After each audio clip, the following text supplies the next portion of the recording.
How to fix iPhone speaker low sound. Let's get started. The very first thing you want to do is give a quick restart to your device. Then you can use volume keys to increase or decrease the volume in your device. Or you can launch your control center. Over here as well, you cannot see this volume option. You can just increase or decrease the slider and increase the volume in your device or decrease it.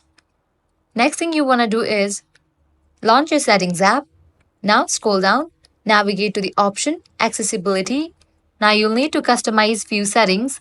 Scroll down and head over to the option Touch. Now scroll down, navigate to the option Call Audio Routing, set it to Automatic. Then head back. Now scroll down and navigate to the option Hearing Devices.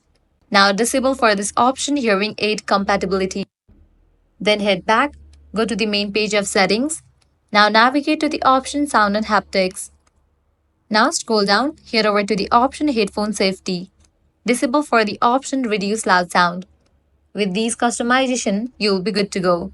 If this solution doesn't work for you, you can force restart your device. For that, quickly press and release the volume up button, quickly press and release the volume down button. Press and hold the power button until the Apple logo appears. With this solution, your iPhone speaker sound too low will be fixed. If this guide helped you out, don't forget to like, share, and subscribe to our channel. Thanks for watching.